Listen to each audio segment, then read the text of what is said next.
Good evening, ladies, and welcome to Girl Talk Apologetics. Anne and Susan and I are glad you're here with us to wrap up our discussion of finding truth with a Q&A session with the author, Professor Nancy Pearcey. We're honored and excited to have Professor Pearcey as our special guest tonight. We're also excited that we'll be announcing our next book at the end of the Q&A this evening, so we hope you'll stick around for that. Nancy Pearcey is the author of Love Thy Body, Answering Hard Questions About Life and Sexuality, as well as The Soul of Science, Saving Leonardo, Finding Truth and Total Truth. She is professor and scholar in residence at Houston Baptist University.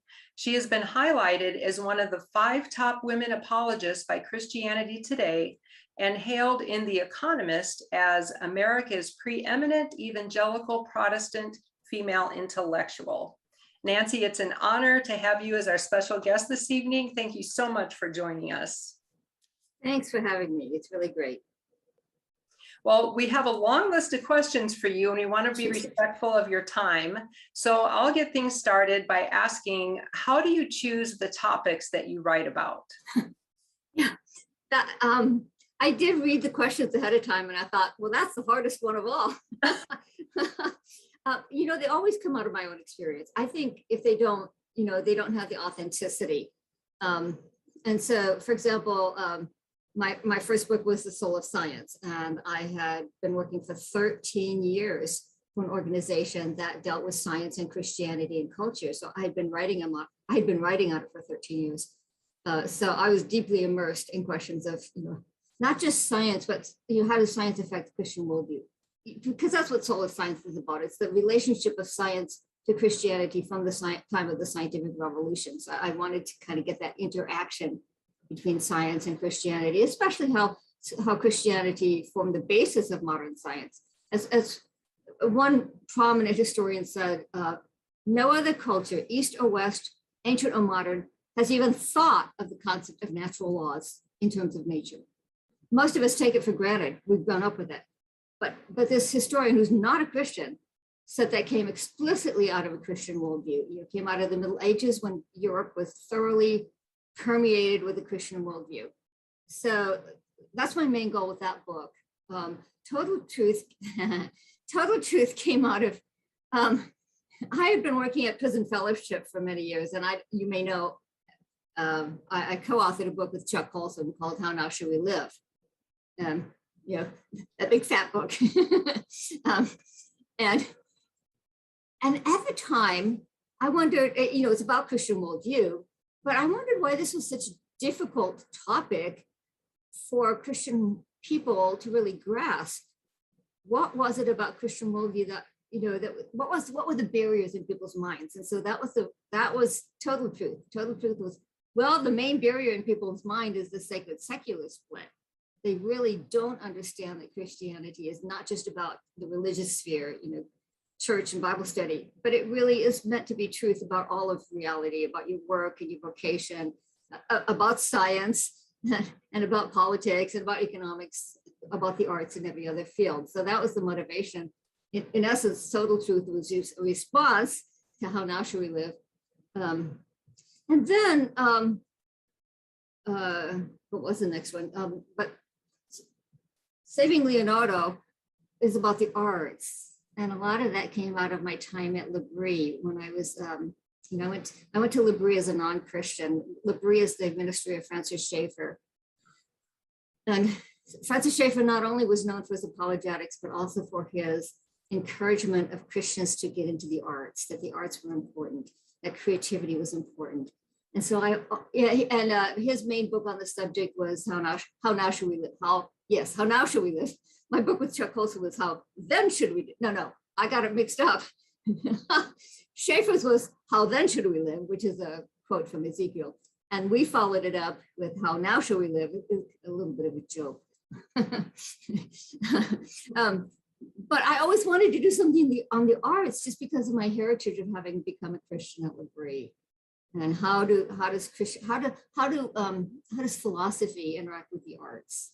How do ideas find expression through the arts? And so Saving Leonardo was my chance to do that, to kind of have the creative and the cognitive, together. it's probably my favorite book because it, it addresses the whole person. And I'm not going to tell you why I love thy body. No, just kidding. But I really can't tell you because the reason I wrote it is because of people very close to me in my family who are struggling with these issues, with homosexuality, with transgenderism, and it's not they're in the book under pseudonyms. But I do want you to know when you read that book, it's coming very much out of personal experience. And sometimes very painful personal experience with people in my own family.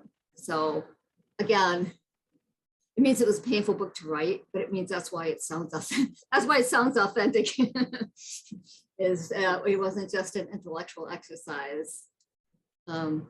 People very close to me and very near and dear to me and who I love very much.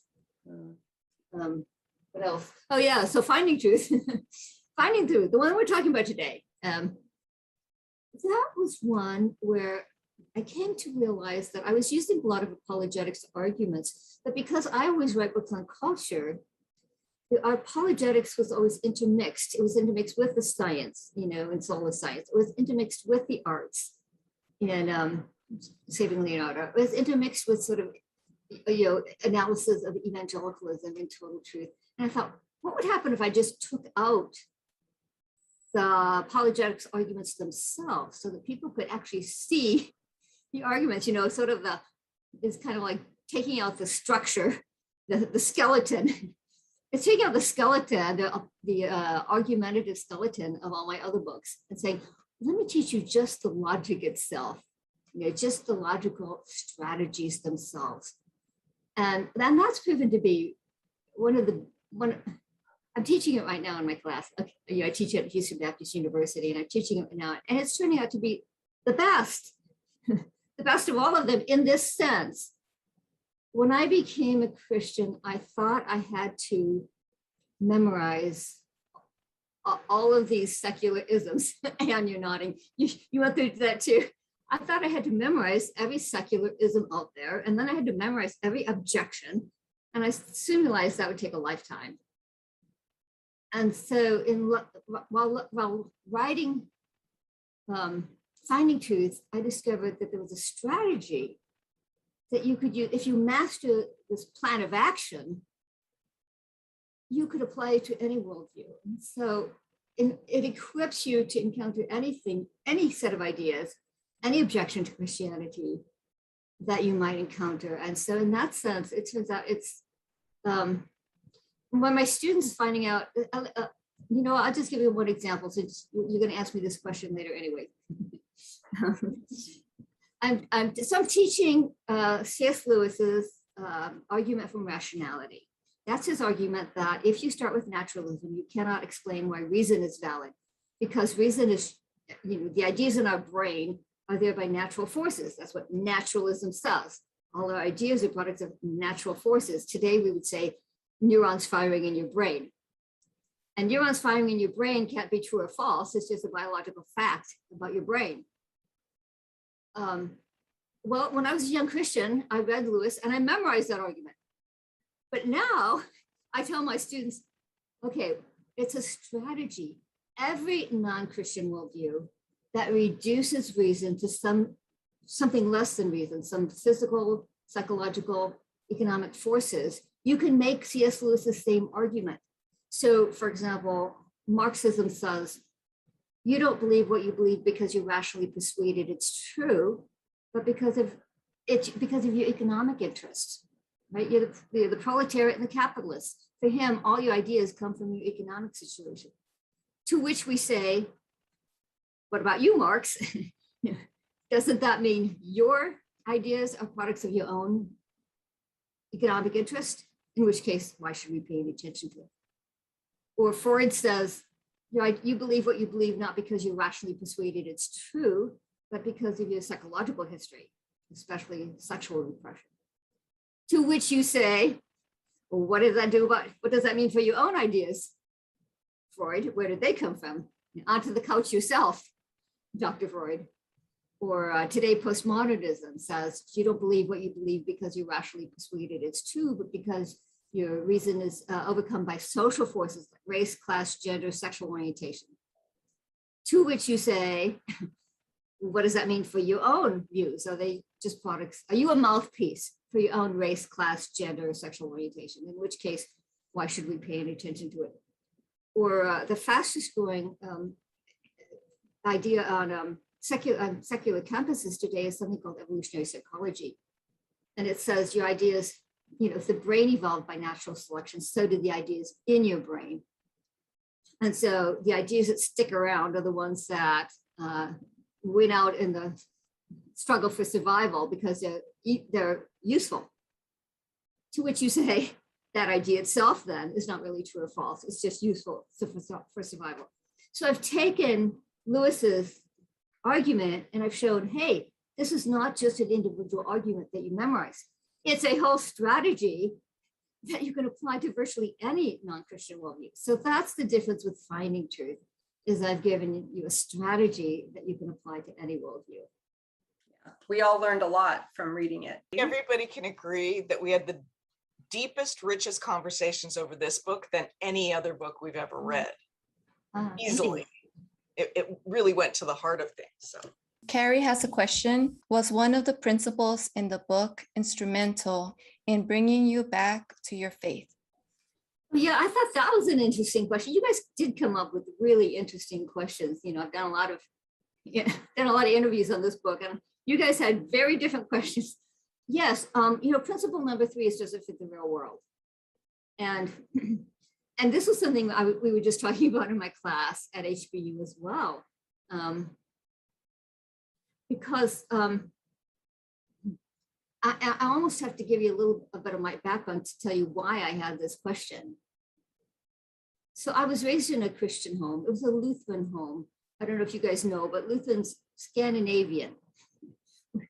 It's very ethnic. It's like all Irish or Catholic. All Scandinavians. My grandparents came from Sweden on one side and from Norway on the other side. So I was pure Scandinavian. But as a result, when I started asking questions, my parents really didn't have any answers. Like, hey, we're Swedish. What else are you going to be? So about halfway through high school, I started asking questions. I was, in a public high school. All my teachers are secular. All my textbooks are secular. And I started asking, how do we know Christianity is true? Just that. How do we know Christianity is true? And none of the adults in my life could answer that. When I tell this publicly, I usually say, I talked to a Christian university professor, but to you guys, I'll tell you, it was my dad. My dad's a university professor. And so I asked him point blank, why are you a Christian? And he said, works for me. And I said, that's it? And I talked to a seminary dean. I don't usually say this, but it was my uncle. I thought, wow, a seminary dean, I'm going to get something more substantial. And all he said was, don't worry, we all have doubts sometimes.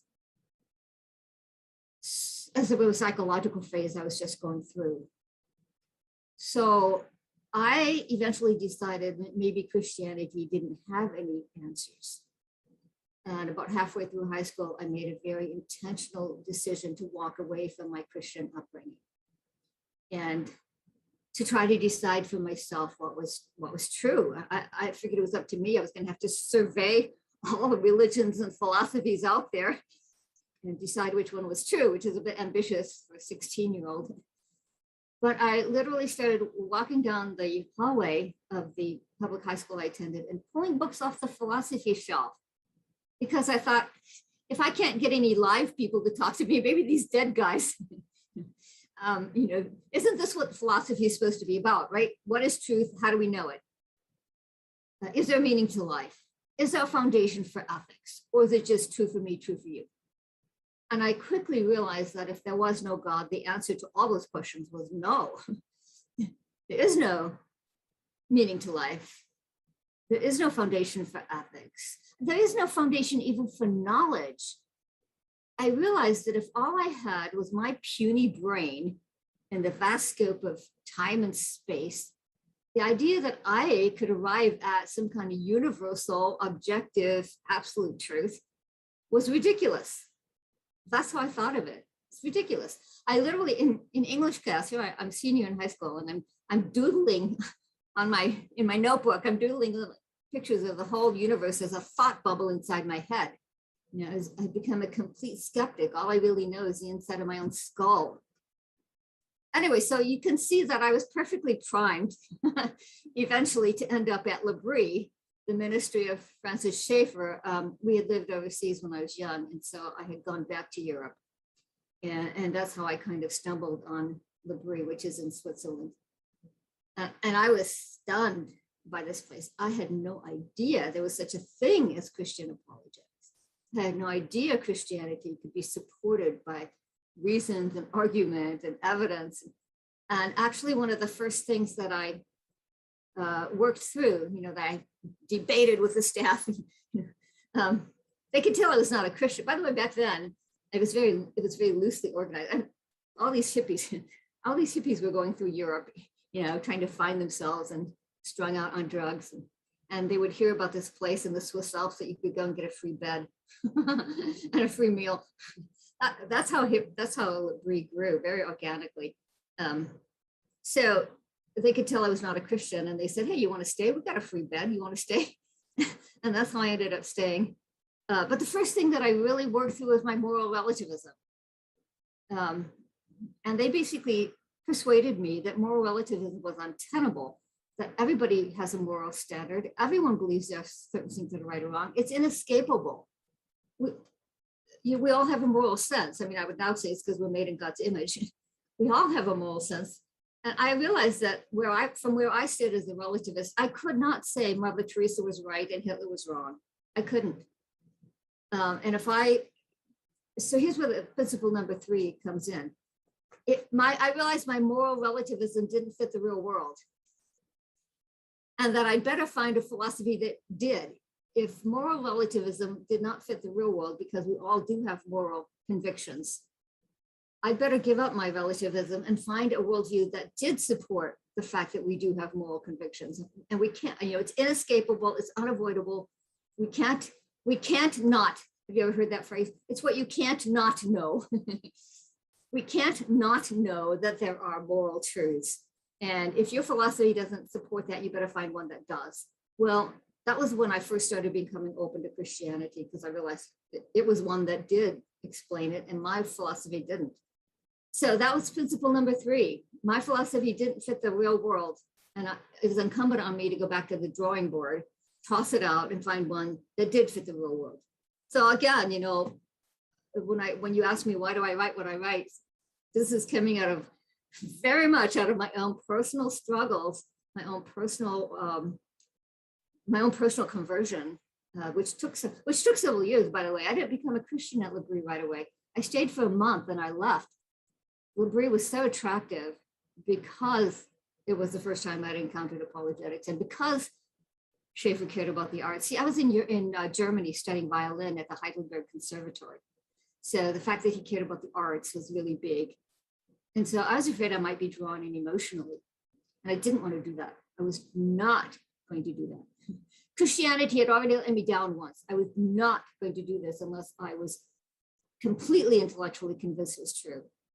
And so I fled L'Abri, and just through reading on my own, I discovered apologetics. So I kept reading on my own, and after I learned about C.S. Lewis, for example, and G.K. Chesterton, and I think Os Guinness had written his first book at that time, which is still his best book, The Dust of Death. So strictly on my own, I decided I was intellectually convinced that you could spend a lifetime studying, but I knew enough to be convinced. But I wasn't involved in a church. I had no Christian friends. So I said, okay, I bowed the knee to God, as Schaeffer used to say, bow the knee. I bowed the knee to God and accepted that he won the argument. That's why I put it. My conversion was, okay, you won the argument. So I said, where am I going to find other Christians now? And I said, well, I knew some back at L'Abri. So it was a year and a half later that I went back. So it took a long time, but so when you read books like Finding Truth, this is coming out of a long period of my own wrestling with these issues. So thank you for that question. That was a really good one. Okay, I have a question from Christine, actually. You say science required the concept of a rational creator of all things, and that a biblical worldview provides an adequate epistemology for science. But weren't important scientific discoveries also made by pagan Greeks, such as Pythagoras, almost 2,000 years before the scientific revolution? You know, I got that question in an interview once. I had an interview with a non-Christian in New Mexico, in Albuquerque, and that was his question. The first question was, what about Euclid and Pythagoras? Aren't these pre-Christian sources of science? And my answer was, of course, yes. They provided the idea of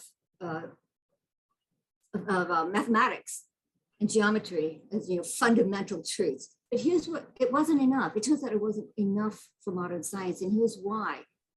The ancient Greeks thought of mathematical truths as being in sort of a separate ideal abstract realm. Plato, if you know about Plato, some people call it a Platonic heaven, you know, because for Plato, these abstract ideals exist in a realm separate from the material physical realm.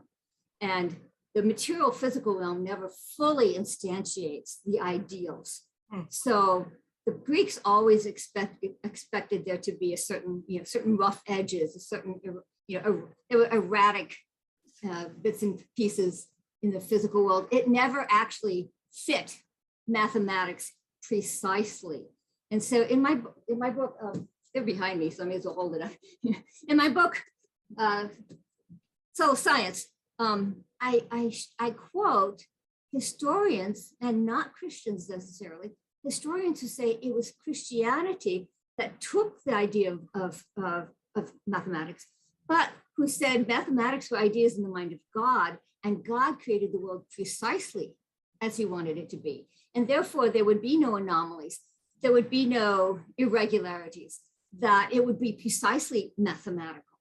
And so it was Christianity that gave rise to the notion that, yes, we can apply mathematics to the material physical realm. And that was the missing element in Greek thought. They did not think it applied to the material physical realm. And I'll give you my favorite example is Johannes Kepler. Kepler is best known for discovering that the ellipses, that the orbits are ellipses, because until then, everyone thought they were circles. Before that, and why did they think they were circles? Because circles are the ideal shape, the perfect shape. And we know that the heavens are perfect because we can't see any real change in the heavens, right? Without a telescope, you can't see change in the heavens. So the Greeks decided the heavens were perfect, and therefore the orbits must be circular because that's the perfect shape. So you see that's also another reason they didn't give rise to modern science, because they had a very deductive method of reasoning. So there's several reasons I go through in Love Thy Body, in the Soul of Science. But on this question of mathematics, so Kepler inherited the notion from the Greeks that the orbits are circles. And he was wrestling with the orbit of Mars, and it didn't quite fit the circle. It was just a little bit off. And if he had been an ancient Greek, he would have shrugged and said, oh, well, you know, nature's not perfect. Nature it's never exactly precisely mathematical. So, you know, so what? But Kepler was convinced that God had made the universe, and he'd made it exactly as he wanted it. And if it was not exactly a circle, it would be exactly something else. And he worked on this for 8 years, calculations for 8 years, and thousands of pages of calculations before he finally broke through and figured out, oh, it's an ellipse. So he wrote about, it was off by 8 arc minutes. Arc minutes has to do with, you know, how you measure an angle. It was off by merely 8 arc minutes. And he later gave thanks to God for those 8 arc minutes, because that slight irregularity in the orbit of Mars is what put him on to the discovery that they were really ellipses. And so he thanks God for his discovery. And by the way, he didn't even want to be a scientist. He was on his way to being a theologian. And he'd almost graduated from seminary. or theological school or whatever it was called back then. And he was asked to come over and teach astronomy because some astronomy teacher had gotten sick. And for a long time, and he puts this in his writings. He said, for a long time, I was very restless because I wanted to be a theologian, not a scientist. And he said, and then I realized I can serve God as a scientist too. And God has shown me how I can bring glory to God as a scientist. And so this is a wonderful, I use this in my classes too, to show the notion of Christian vocation. He come to see that science could be a vocation for a Christian too. You don't have to just have a religious profession to live for God. You can work for God, live for God in so-called secular professions as well, like scientists. So he's one of my favorite figures from history of science. But you see the difference then. The Greeks did give us mathematics, but they did not think it applied to the material world. For that, it took a Christian notion of a God who actually created precision. Here's how there's a Nobel Prize winning physicist who says it's Christianity who brought the notion of precision, mathematical precision, to science. Taylor has a question. What do you see as the most prevalent and problematic idol in our society today? Well, that's a tough one because you have some later questions about wokeness. And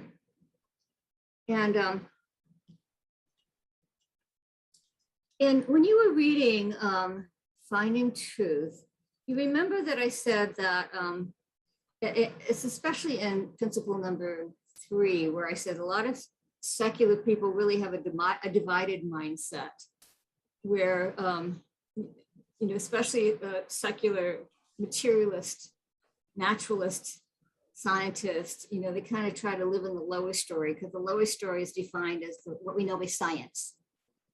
But they can't really live there because there's too many aspects of reality that don't fit. And so they've essentially created an upper story where they put things that are, useful illusions that we can't live without: mind, morality, free will, and so on. I don't think I have this in Finding Truth, but it turns out that philosophy itself splits into those two divides. It's more in my book, Saving Leonardo. But what I discovered is that philosophy itself, it turns out that if you have a split view of truth, it affects everything. Your view of truth affects everything. So if you end up with a split view of truth, you're going to find it everywhere. And so philosophy itself has split. And so there are two main streams of philosophy today.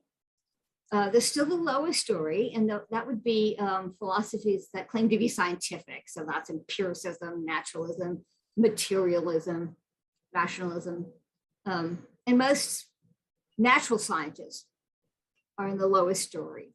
And the philosophical term for that is the analytic tradition. So it's this broad streams that includes lots of different isms. But what unites them is they all try to be, they claim to be scientific. They claim to limit themselves to what we can know by science. But of course, ever since the Romantic movement, people have said, that's too reductionistic. You guys know the word reductionism. That's too reductionistic. That's inhumane. You're reducing humans to complex biochemical machines. You can't do that. So ever since the Romantic movement, there's been a reaction to that, an attempt to create an upper story in philosophy that creates a sort of cognitive territory for all these things that the analytic tradition doesn't include. Another way to think of it is the analytic tradition is the Enlightenment. The analytic tradition is the Enlightenment, and they're the lower story. And the upper story is the Romantic movement. That gives you a label that you're more familiar with. Most people are, right? Enlightenment, romanticism. But the upper story has been also encompasses several isms. It started with German idealism, which was a kind of pantheism, and which gave rise to phenomenology, which is not as well known, but people like John Paul II were phenomenologists, which led to existentialism, which most of you do know, which led to postmodernism and deconstructionism. So those are all upper story isms. So when you ask what's the what's the major ism today? Well, actually, it's both. If you're a scientist, your idol is going to be a lower story idol. It's probably going to be nature, naturalism, materialism. That's probably your idol. But if you're in English or the humanities or the social sciences, you're probably in the upper story. You're probably a postmodernist. And postmodernism basically makes consciousness its idol. What you think, what you feel. Think, for example, of the moral issues that are facing us today. One reason we have so much trouble with them is that they're coming out of postmodernism. When transgender activists say, oh, your body doesn't matter, biology doesn't matter. What matters is your mind, your feelings, your sense of self. That's in the upper story. That's the upper story people. They say, who cares about biology? Who cares? I had a Christian, he's a vice president of a Christian college where I spoke recently, and he actually cornered me and he said, how can they do this? How can they ignore scientific facts? And I said, well, let me explain the postmodern mindset to you. That's exactly right. They say, who cares about the facts? Because even your interpretation of the facts your interpretation of the facts is conditioned by your consciousness, by your philosophy, by your worldview. And so that's how they can just ignore facts and say what matters is your mind. So transgenderism is just like a perfect example because we all know that now. Well, all that matters is your mind. So if you want to know what's your idol, and if you are a natural scientist, your idol is probably matter or nature. If you're a postmodernist, your idol is consciousness or the mind. Yeah, so that's why as Christians, we have to know both of these so that we can approach people differently. Apologetics is an art, not a science. We need to approach people based on what their background is. So I've spoken to because I wrote a book on science and I've hung out with intelligent design people for a long time, I address scientific audiences a lot. And then I was invited to speak in Hollywood. Hollywood to actors and producers. And I've spoken there twice, and both times it was just like, whew, whiplash. They're all upper story, totally upper story. the creative people. So that's an example where you really have to have an apologetic for both, for whoever it is you're talking to. Well, the next question I was going to ask kind of ties into what you were just saying. And it actually came from two different ladies, Donna and Eileen. They both had questions related to critical theory and wokeism or wokeness. So how can we use the principles from Finding Truth to communicate with people who are Black Lives Matter advocates or whose children are being exposed to these ideologies in public school? Yeah, I have only written one article on this subject. So if you want to, you can Google Nancy Pearcey critical math theory. You see, critical theory is in every field now. And so I had a chance to write on critical math theory. And most people are not taking it back far enough. If you read a typical article on critical theory, it'll go back to the Frankfurt School, right? If any of you have done some reading. That's not far enough back. It starts with Hegel. It starts with the German philosopher Hegel. And Hegel is also the philosopher who started the whole upper story. So you won't understand wokeness unless you understand the upper story. And that's, by the way, parenthetically, that's why we're having a problem dealing with both transgenderism, the moral issues like homosexuality and transgenderism, and why we're having trouble with wokeness, because most of our Christian apologists are not trained in the upper story. They're trained in the lower story. Most of our philosophy, there's a philosopher who says 95% or more of American university philosophy departments teach analytical philosophy. In other words, that whole lower story tradition. So they teach materialism, naturalism, empiricism. They teach the lower story worldviews, the analytic tradition. Well, even our Christian apologists are trained in university philosophy departments, and they're all trained in the analytic tradition. So even our Christian apologists are mostly analytical thinkers. And so they've done a great job saying, how do we answer the challenge of materialism? And that's what most of them deal with. You know, the William Lane Craig's and our typical Christian apologists are mostly teaching us how to deal with things like materialism and naturalism. Wokeism is not coming from that tradition. It's coming from the upper story, from postmodernism. And so we have to understand, you know, the label for that. If the technical term for the lower story is the analytic tradition, the technical term for the upper story is the continental tradition. And our philosophers are not familiar with the continental tradition. It starts with Hegel. Okay, so from Hegel, you get Marx, right? Because Marx claimed that he turned Hegel on its head. Right? So he turned, let me see, how can I make this simple? So let me simplify that a little bit more. Wokeism or critical theory is a combination of Marxism and postmodernism. So it's Marxist in the sense that everything has to be run through analysis of who's the oppressor and who's the oppressed, right? Most of us know that by now, right? We're familiar enough to know that everyone is either the oppressor or the oppressed.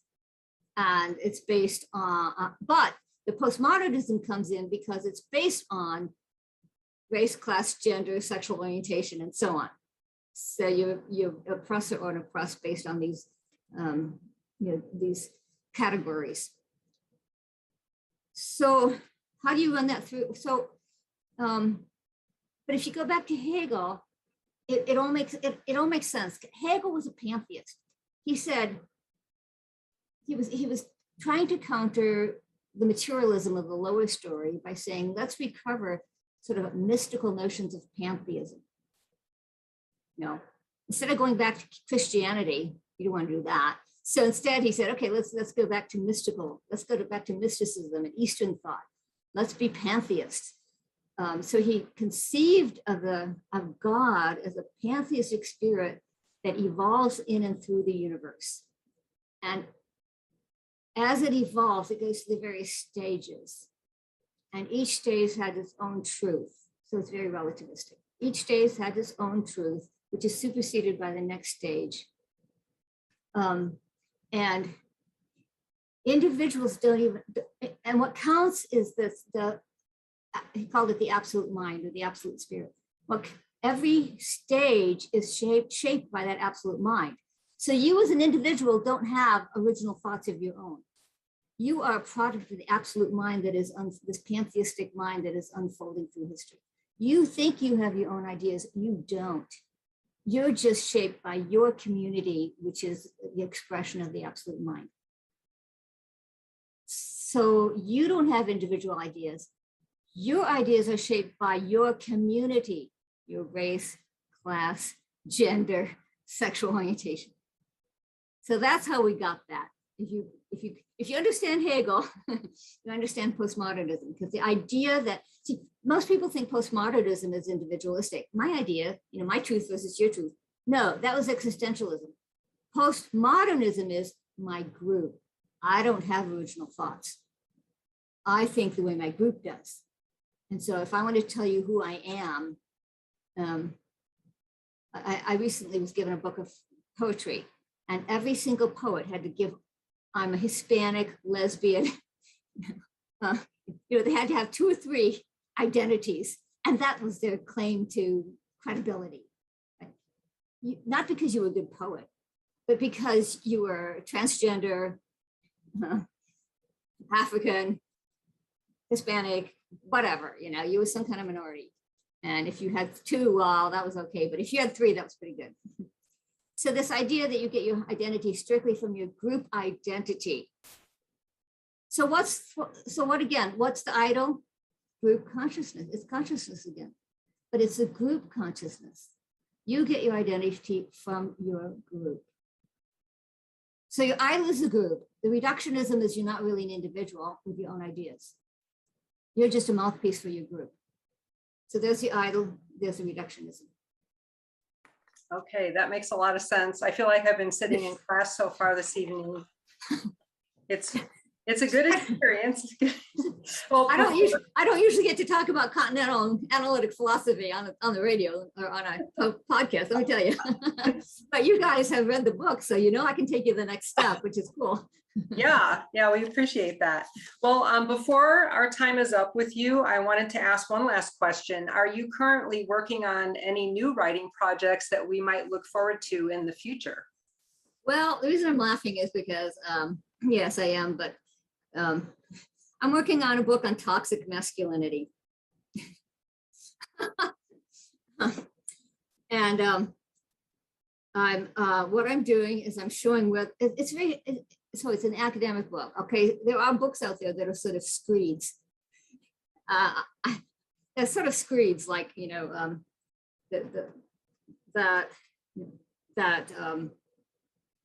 you know, screeds against feminism, because, you know, feminism says that masculinity is toxic, and so they're kind of books that are like screeds arguing back against the feminists. So this is not one of those. It's very historical. What I do is I show where the concept of toxic masculinity came from and how it developed over history. It has much deeper roots than most of us realize. And then I give so it's very fact-based. I give a lot of historical facts, and then to counter it, I give another sociological facts. It's fact-based as well, but it's sociological facts. And it's fascinating that sociology has been a very secularized discipline. But in recent decades, Christians have been going into the field and have been doing studies of Christians, of conservative Christians, and that they've been overturning a lot of the negative stereotypes that secular people have. For example, secular people say that Christians are more prone to domestic violence and abuse because they believe in male headship in the home. And 90% of them do, by the way, of those who identify as evangelicals do accept some concept of male headship in the home.